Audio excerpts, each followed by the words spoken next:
अस्सलाम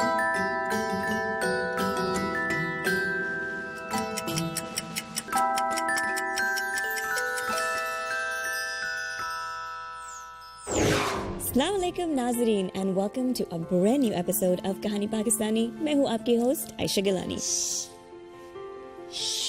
फिल्म शुरू होने वाली है। वैसे वेट, अभी तो सिर्फ फिल्म ट्रेलर्स चल रहे हैं। बस एक मिनट। स्पीकिंग ऑफ फिल्म्स, जब फिल्म इंडस्ट्री की बात हो तो बिला शक हॉलीवुड की लेगेसी दुनिया भर में जानी जाती है और हॉलीवुड के अंदर जो लोग काम करते हैं, जो हॉलीवुड को कामयाब बनाते हैं, उनकी भी लेगेसीज बन जाती हैं। इस बात को लेकर मैंने सोचा कि पाकिस्तानी सिनेमा और पाकिस्तानी स्टोरी टेलिंग भी किसी से कम नहीं। माना हम बहुत सी दुनिया भर की एक्सीलेंट फिल्में देखते हैं, मगर इसका मतलब हरगिज नहीं कि हमारी फिल्मी दुनिया का माजी, हाल और आने वाला मुस्तकबिल किसी से कम है। आज के शो में होगी आपकी मुलाकात ऐसे लोगों से जो पाकिस्तानी फिल्म इंडस्ट्री की तारीख को देखने और सुनने वालों तक पहुंचा रहे हैं। क्या मकसद है उनकी इस कोशिश का? ओके, आप देखें आज की शो की हाइलाइट्स। जो सिनेमा जाकर फिल्म नहीं देख सकते, सिनेमा उनके पास खुद चलकर आ रहा है।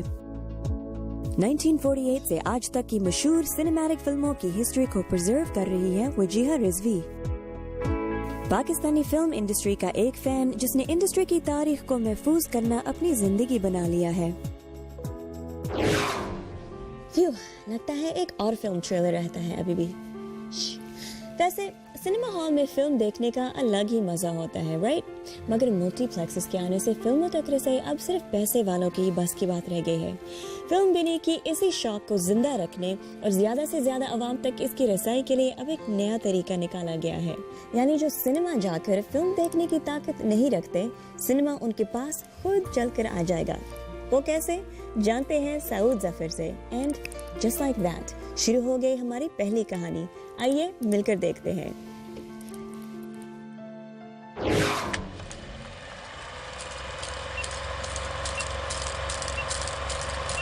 तस्वीर नहीं मिटा सकते सरकार, फजलो।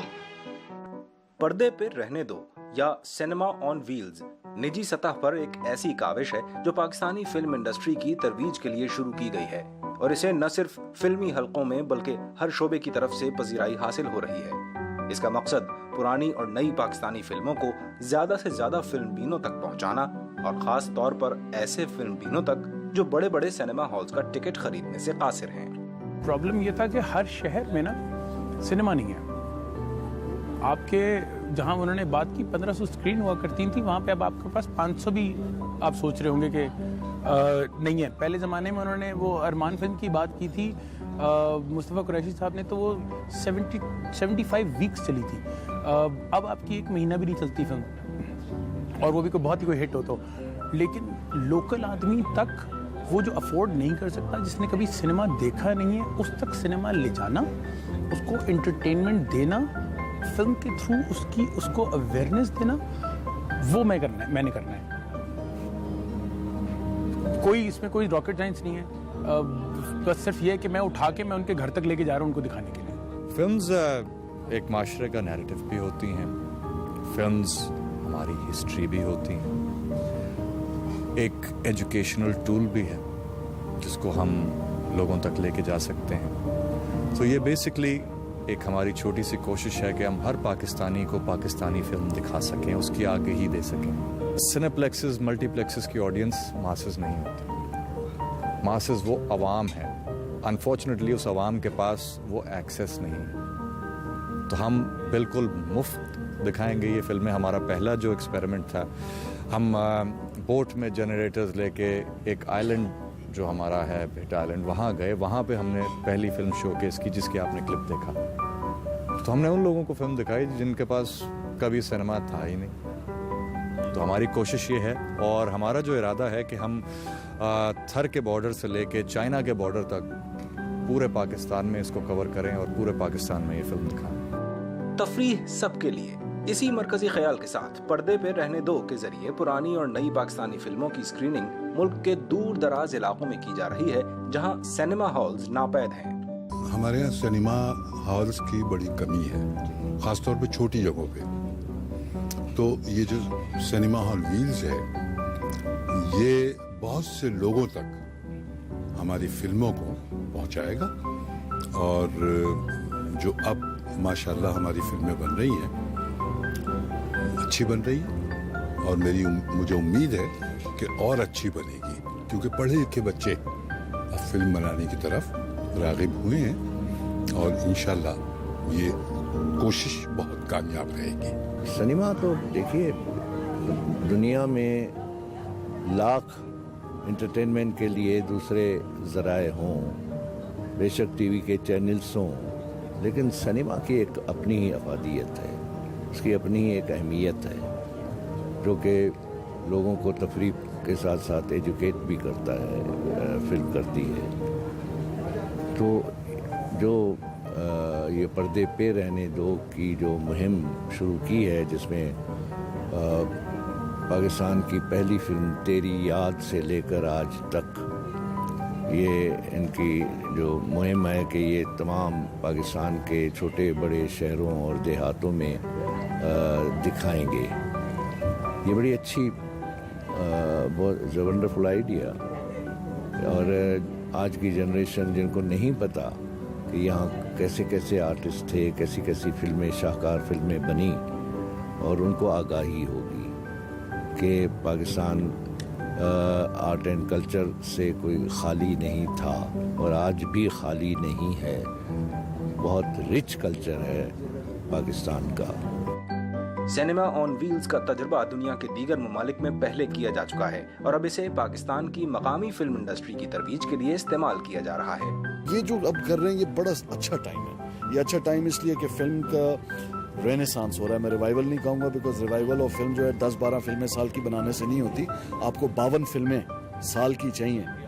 तो इसका मतलब है आपके पास 150 बंदा होगा, क्योंकि आप एक फिल्म एवरेज साल लगाती है। सो बट दैट असाइड, ये जो डिस्ट्रीब्यूशन की हेजेमनी थी ना, जो एग्जिबिटर की थी, कि सिर्फ वो अपने सिनेमा में अपनी मन मर्जी करके आपको स्क्रीन देता है, और जब चाहता है 30% से नीचे अगर उसकी सीट्स की ऑक्यूपेंसी गिर जाती है तो अगली फिल्म, क्योंकि स्लेट पे लाइन में लगी होती है रिलीज के लिए, वो आपकी फिल्म उतार के अगली फिल्म लगा देता है। और अगली फिल्म अगर भारतीय फिल्मों को हम ले लें तो उनसे हमारा मुकाबला इसलिए नहीं है कि ना बजट्स में हम उनको मैच कर सकते हैं, ना उसकी प्रमोशन में हम उसको मैच कर सकते हैं। पाकिस्तान में कोई भी प्रोडक्शन बैनर नहीं है, वहाँ पे प्रोडक्शन कंपनीज हैं, चाहे यशराज है, चाहे ईरोस है, या इस किस्म की जो बड़ी बड़ी प्रोडक्शन कंपनीज हैं। देयरफॉर आई थिंक ये जो कर रहे हैं ये एक बहुत खूबसूरत इनिशिएटिव है जिसको हमें सपोर्ट करना चाहिए। और नए फिल्म मेकर्स को इनको करंट टाइटल्स देने चाहिए। मेरी तरफ से मेरी फिल्म तो इनके लिए हाजिर है, और जब एक प्रेसिडेंस आप सेट करेंगे तो बाकी लोग भी इनका साथ देंगे। पाकिस्तान में जहां एक अरसे बाद फिल्में बनने और उन्हें देखने का रुझान बढ़ा है, वहीं इन फिल्मों को खवास तक महदूद रखने के बजाय अवाम तक पहुंचाने के लिए ऐसा अमल यकीनन काबिल सताइश है। कहीं मत जाइएगा, मैं बस यूं गई और यूं आई, और फिर देखते हैं ये। सिनेमा के साथ सिनेमा हिस्ट्री डिसअपियर हुई है, हिस्ट्री इन द मेकिंग भी डिसअपियर होती जा रही है।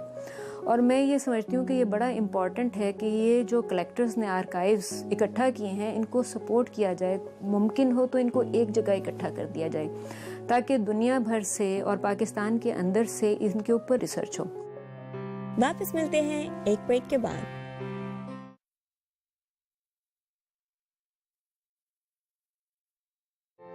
Welcome back. फिल्म का बनना एक तरफ, मगर इसकी हिस्ट्री को हमारे लिए संभालना या प्रिजर्व करना भी एक खूबसूरत हुनर है जो हर किसी की बस की बात नहीं। ये मुझे आपसे हमारी अगली कहानी शेयर करने पे लेकर आती है।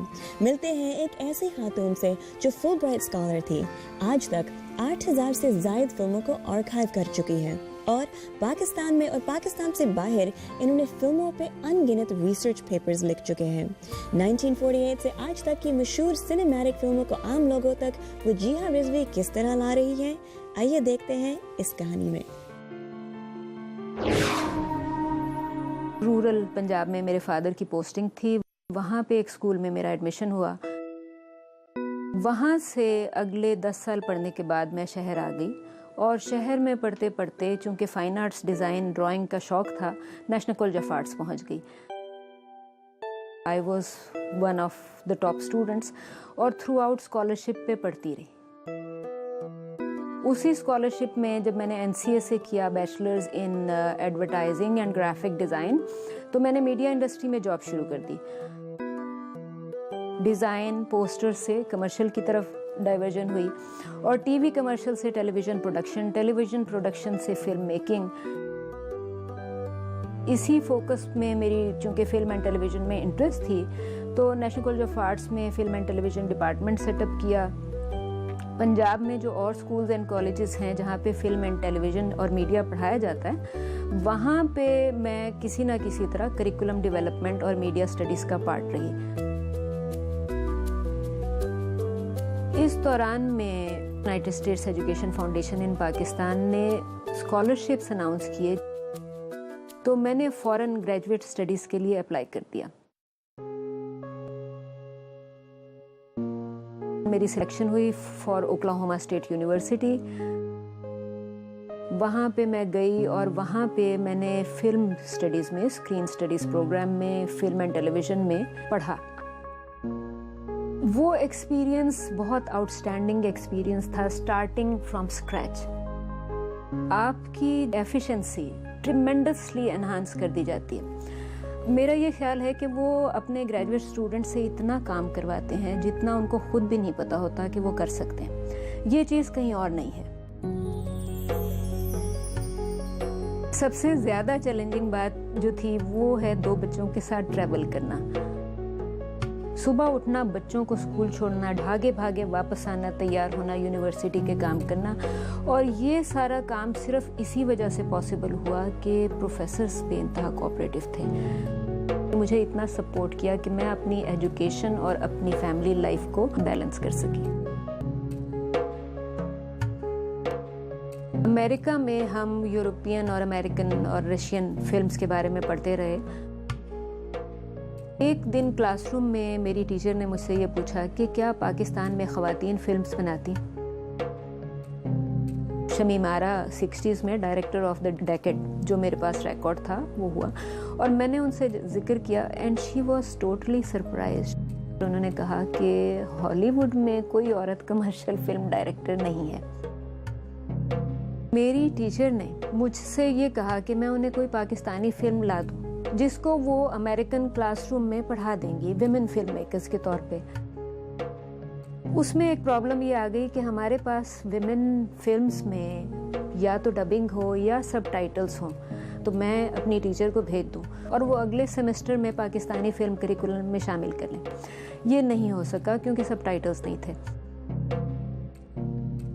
जब मैं वापस आई हूँ और मुझे ये लगा कि जी ये पाकिस्तानी सिनेमा पे तो चैप्टराइजेशन ही नहीं है, कोई रिसर्च नहीं है। एक किताब छपी थी 90s में, उसके बाद आज तक कोई दोबारा किताब नहीं आई। वहाँ से आई डिसाइडेड कि मैं पाकिस्तानी सिनेमा पे रिसर्च शुरू करूँ। मैंने 2 लोगों को फ़ोन किया जिनमें सज्जाद गुल और उस्मान पीरज़ादा।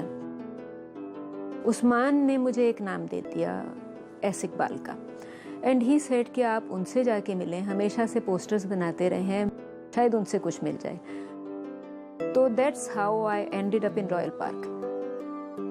ये बहुत बड़ी बात है कि ये जो हम लोगों ने काम किए उनको ये प्रिजर्व करना चाहती हैं, उन्हें नई जनरेशन में ला के बताना चाहती हैं, ताकि जो आने वाले लोग हैं उनको भी पता चले कि चले गए लोग उन्होंने क्या काम किया है।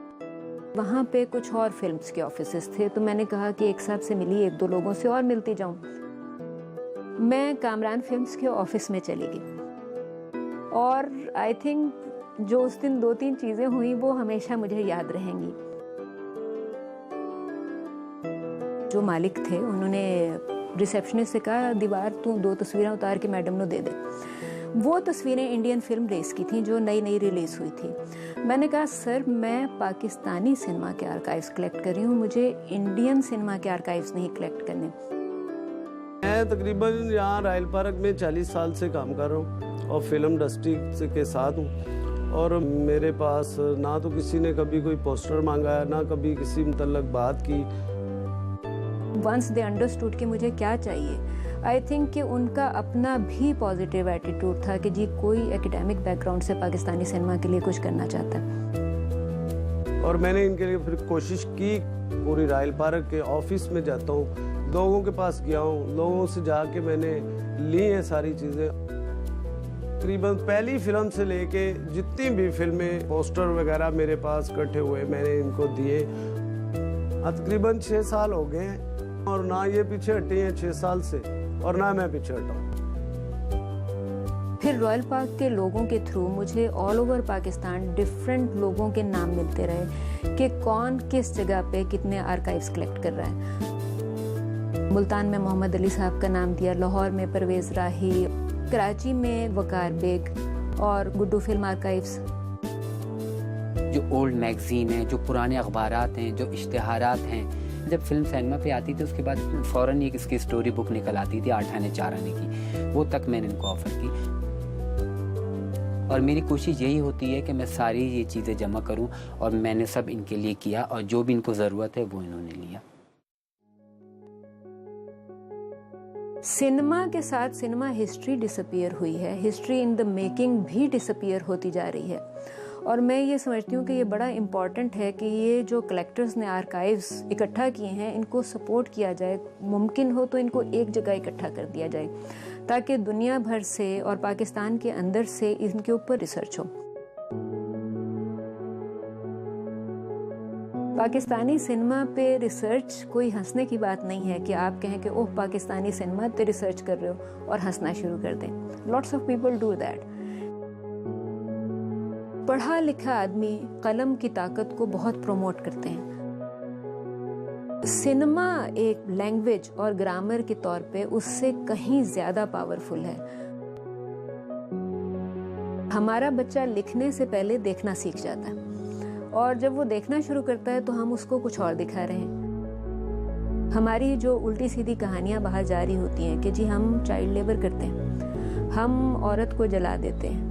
मेरा ये ख्याल है कि ये बेशुमार ऐसे सोशल इश्यूज जिसमें हम फंडामेंटलिस्ट के तौर पे पहचाने जाते हैं, हम बैकवर्ड के तौर पे पहचाने जाते हैं, हम उनको सिनेमा के थ्रू एड्रेस करें उन इश्यूज को। इस वक्त जो हम डिक्लाइन की बात करते हैं, मुझे पर्सनली ये फील होता है कि डिक्लाइन में एक रिवाइवल का फेज बहुत स्लो पेस पे शुरू हो चुका है। और ये रिवाइवल उस दिन शुरू हुआ जब फिल्म की तालीम हमारे तालीमी अदारों में चली गई, चाहे वो नेशनल कॉलेज ऑफ आर्ट्स है या पंजाब बलूचिस्तान सिंध या सरहद की कोई यूनिवर्सिटी है। अगर वहाँ पे मीडिया स्टडीज़ या कम्युनिकेशन स्टडीज़ में फिल्म एंड टेलीविज़न पढ़ाया जा रहा है तो इसका मतलब है कि बच्चे कुछ ना कुछ प्रोडक्ट्स बना रहे हैं।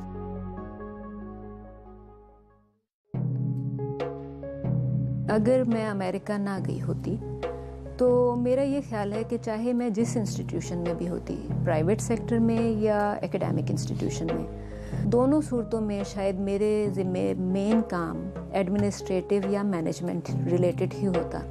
I am good in that. America जाने से फ़ायदा हुआ वो ये था कि मेरी जो सिनेमा में इंटरेस्ट थी रिसर्च के हवाले से वो बहुत एनहांस हो गई और वो बड़े हद तक फोकस पे भी आ गई। और आई थिंक कि यहाँ रहते हुए शायद मैं उस पर कभी फोकस ना कर पाती। कहीं जाने का भी मत सोचिएगा। well, unless आपको पॉपकॉर्न का रिफिल चाहिए, जो बाय द वे मुझे भी चाहिए। अच्छा ठीक है, आप जल्दी से वापस आइएगा क्योंकि अगली कहानी में देखते हैं ये।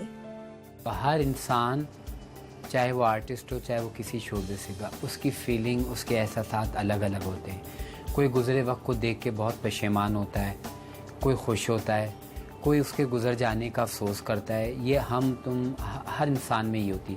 तो कई आर्टिस्ट खुश भी हुए, किसी की आंखों में भी आंसू आए, किसी ने हमें भी सराहा ये कह के कि ये हमें अपने आप को खुद संभालना चाहिए था, हमें आपने संभाला, हमारे पास कुछ भी नहीं था, हमें आपने ये तस्वीर दी। तो उस वक्त मुझे बड़ी खुशी होती है कि देखें मैंने अपने काम से बिला मुआवजा कोई पैसा नहीं लिया, कि अपने आप अपने काम से मैंने लोगों को खुशियाँ भी तो दी हैं। We'll be right back after a छोटी सी break.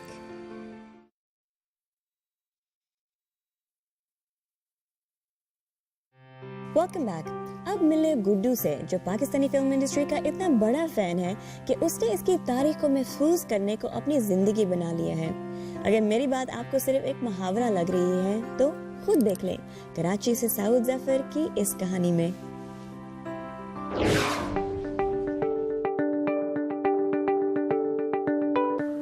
हम में से हर एक शख्स मुख्तलिफ किस्म के शौक रखता है जिनकी तकमील वो फारिग औकात में कर लेता है, लेकिन कुछ अफराद ऐसे भी होते हैं जो अपने शौक और लगन में इतना आगे निकल जाते हैं कि उन्हें अपनी परवाह भी नहीं रहती।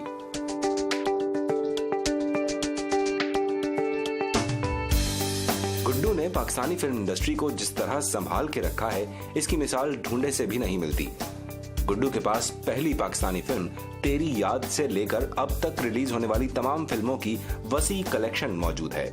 हर इंसान, चाहे वो आर्टिस्ट हो चाहे वो किसी शोबे से का, उसकी फीलिंग, उसके एहसास अलग अलग होते हैं। कोई गुजरे वक्त को देख के बहुत पशेमान होता है, कोई खुश होता है, कोई उसके गुजर जाने का अफसोस करता है। ये हम तुम हर इंसान में ही होती। तो कई आर्टिस्ट खुश भी हुए, किसी की आंखों में भी आंसू आए, किसी ने हमें भी सराहा ये कह के कि ये हमें अपने आप को खुद संभालना चाहिए था, हमें आपने संभाला, हमारे पास कुछ भी नहीं था, हमें आपने ये तस्वीर दी। तो उस वक्त मुझे बड़ी खुशी होती है कि देखें मैंने अपने काम से बिला मुआवजा कोई पैसा नहीं लिया, कि अपने आप अपने काम से मैंने लोगों को खुशियाँ भी तो दी हैं, उनको एक ताजगी दी है, उनको एक माजी दिया है। तो मुझे बड़ी खुशी है कि मैंने पाकिस्तान इंडस्ट्री के जिन लोगों से उनसे मोहब्बत की और उनका एक आर्काइव बनाई। लोग कहते हैं इंडस्ट्री का ज़वाल हो गया, लेकिन ज़वाल नहीं, मेरे आर्काइव में हर चीज़ माशाल्लाह मुंह से बोल रही है। एग्जीबिशन करता हूँ और इसके अलावा लिखता भी हूँ पुराने पाकिस्तानी फ़िल्म आर्टिस्टों पे, उनके इंटरव्यूज़ करता हूँ, उनको जाके उनकी कलेक्शन दिखाता हूँ और जो मेरे फेवरेट होते हैं। और ये होता है कि एक बार मैं उनका फ़ैन बन के जाता हूँ, जब उनके घर से निकलता हूँ तो वो मेरे फ़ैन होते हैं। गुड्डू ने पाकिस्तानी फिल्म इंडस्ट्री का माजी संभालने में कई कुर्बानियां दी, जिनका जिक्र वो कुछ यूं करते हैं। आज मेरी आर्काइव में माशाल्लाह पोस्टर्स भी हैं, ओरिजिनल फ़ोटो सेट हैं, बुकलेट्स हैं, ऑडियो रिकॉर्ड्स हैं, ऑडियो एलपीज़ हैं, एसपी हैं, ऑडियो कैसेट्स हैं, स्टोरी बुक्स हैं। उसके अलावा आर्टिस्टों की फ़िल्मों के इश्तिहारात हैं, पुराने अखबारात हैं, ओल्ड मैगज़ीन हैं जो जैसे शमा, रोमान, ईस्टर्न फिल्म्स वगैरह उस ज़माने में आया करते थे। इवन पाकिस्तानी फ़िल्मों से मुतालिक जो कुछ भी है वो मैंने कोशिश की है कि मैं अपनी आर्काइव में उसको रखूं। एक सिनेमा स्लाइड जो सिनेमा में चलते थे वो तक मैंने रखे हैं। आप यहाँ देख रहे होंगे कि आपको मेरे जो हर कोने में कुछ ना कुछ नज़र आ रहा होगा। तो आप सोचें फैमिली के साथ अगर मैं रहता तो ऐसा कुछ तो नहीं हो सकता था, ये सवाल ही पैदा नहीं होता। तो यहाँ मेरी आज़ादी है, मेरी अपनी चीज़ें हैं, मेरा शौक़ है। यूँ सोचो कि जो मेरा काम है, ये जो मेरा लगाव है, इससे जहाँ मुझे फ़ायदा तो वहाँ बहुत नुकसानात भी हुए, घर से भी अलहदा हो गए, फिर अपनी लाइफ जो थी वो सारी इसमें लग गई। ज़ाहिर शादी बच्चे होते तो ज़रा वो चीज़ तो वो फिर अलग ही होती ना, लेकिन मैंने अपनी सब कुछ इस पे कुर्बान किया है। गुड्डू के पास पाकिस्तानी फिल्म इंडस्ट्री के हवाले से खजाना मौजूद है जिसकी हैसियत बिलाशुबा अनमोल है। ये पाकिस्तान की पहली सुपर मॉडल है रक्षिंदा, जो वफात पा चुकी है कनाडा में। ये पाकिस्तान की पहली सुपर मॉडल ये, और बाकायदा जोडो कराटे की मास्टर थी, बड़ा नाम कमा है, बड़ी खूबसूरत खातून थी। इसके अलावा ये ज़िया मोइनुद्दीन मुजरिम कौन फिल्म में, ये अदाकार रोजीना की पहली फिल्म चोरी छुपे उसकी तस्वीर है। ये आसिया के साथ आलम लोहार जो आरिफ लोहार के वालिद हैं वो। जाहिद खान उर्फ गुड्डू को जरूरत है तो सिर्फ पजीराई और सरपरस्ती की, जिससे न सिर्फ पाकिस्तानी फिल्म इंडस्ट्री का माजी महफूज होगा बल्कि नई नस्ल इससे भरपूर फायदा भी उठा सकेगी। एंड आज के एपिसोड के लिए इट्स अ रैप। आने वाले एपिसोड में आप क्या देखना चाहेंगे और इस एपिसोड में पेश होने वाली कहानियां आपको कैसी लगी, जरूर हमारे इस फेसबुक पेज को लाइक करिएगा और अपना फीडबैक भेजते रहिएगा। मैं हूं आपकी host Ayesha Gilani, signing off for Kahani Pakistani. खुदा हाफिज़।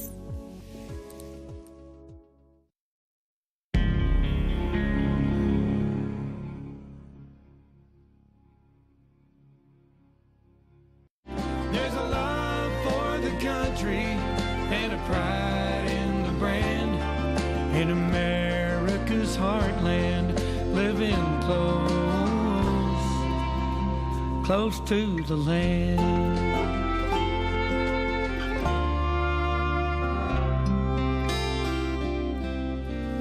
But growing focus on obesity and eating healthier these days, American consumers are taking a new look at food products like tomatoes that make their way to your dinner table. But getting those products to you demands cooperation between the farmers and those doing agricultural research. Whether it's fine dining at a fancy restaurant or just a tasty topping to your